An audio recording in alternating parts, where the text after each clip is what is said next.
राष्ट्र गौरव छत्रपति शिवाजी महाराज के राज्याभिषेक दिवस को राष्ट्रीय स्वयंसेवक संघ हिंदू साम्राज्य दिवस के रूप में मना रहा है, जहां इस अवसर पर शिवराज्याभिषेक नाट्य का मंचन किया गया। वहीं प्रसिद्ध वक्ता डॉक्टर माला सिंह ठाकुर ने मुख्य वक्ता के रूप में छत्रपति शिवाजी महाराज की शौर्य गाथा पर प्रकाश डाला। देखिए रिपोर्ट। नेमावर रोड स्थित चितावत चौराहा पर आयोजित हिंदू साम्राज्य दिवस कार्यक्रम के आयोजन में शिवराज्याभिषेक नाट्य की प्रस्तुति हुई।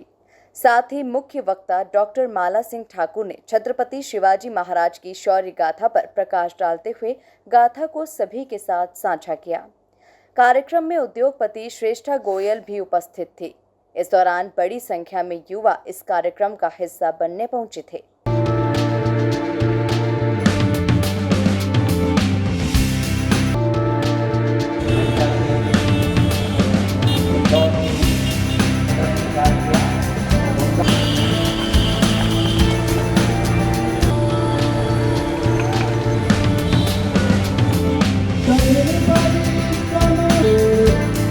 भारत हर हर, ये आखिरी का जो नारा है, जिन बच्चों का अतिरिक्त वजन होता है वह भी इससे बच्चों को सम्मान, अनुशासन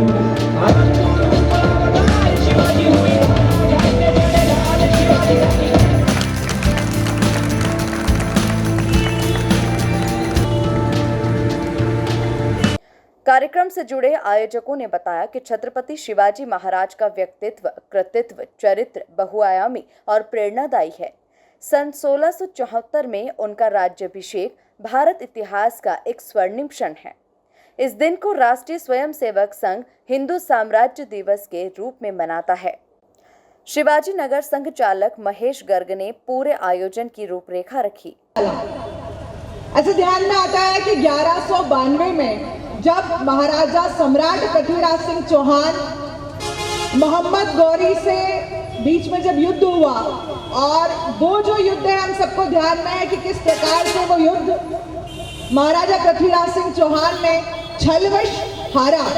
उसके बाद से पूरे देश भर में एक भय का वातावरण, एक आत्मग्लानि का वातावरण, एक अलग प्रकार का वातावरण निर्मित हुआ। पूरा हिंदू समाज सोचने लगा कि मुगलों के अधीन रहना अब यही हमारी नीति है। इस प्रकार का एक वातावरण पूरे समाज में बनने लगा। और हमको ध्यान में आया किस प्रकार से एक समय ऐसा था कि जब कोई भी राजा अगर पराजित होता था तो कभी भी उसे मृत्युदंड नहीं मिलता था, लेकिन ऐसा समय भी आया कि जब राजा पराजित हुआ तो छल से उसे मारा भी गया। थोड़ा और आगे गए तो ध्यान में आया कि हमारे घर, हमारे परिवारों पर हमला हुआ, खेतों को हड़पा गया। वहां तक ही नहीं, उसके बाद में मुगल शासकों ने हमारे घर की बहन बेटियों पर अत्याचार किए, उनका मान भंग किया। और आगे जाते हैं तो जैसे जैसे मुगलों का आक्रमण बढ़ता गया, हम सबको ध्यान में है कि जब जब अलग अलग प्रकार से ये लोग भारत में आए, हर बार आक्रमण करने का इनका तरीका अलग था। हर बार कोई ना कोई अलग व्यवस्था इन्होंने बनाई थी और उसके आधार पर पूरे देश में एक भय का वातावरण उत्पन्न करना, ये इन्होंने इसका काम किया। ऐसे ध्यान में आता है कि उसके बाद कैसे हिंदू मंदिरों को तोड़ा जाए, मंदिरों को तोड़ना, मंदिरों में जो मूर्तियां स्थापित है उन मूर्तियों को सीढ़ियों में दबाना, उसमें मस्जिदों को बनाना। एक ताजा उदाहरण हम सबके सामने भोजशाला का है, लगातार वहां खुदाई चल रही है, हम सब उसको लगातार पढ़ ही रहे हैं कि किस प्रकार से हमारे देवी देवताओं की मूर्तियां वहां से निकल रही हैं। ये काम मुगलों ने उस समय किया। जैसे जैसे ये पराधीनता का जो समय है वो बढ़ता गया, तो ऐसा ध्यान में आया कि जो हिंदू जनमानस है उसको ऐसा लगा कि हमारे यहाँ ऐसा कहा जाता है कि जो राजा अपने सिंहासन पर बैठता है उसको ऐसा माना जाता है कि वो जगदीश्वर है। इसका मतलब है वो भगवान का स्वरूप है।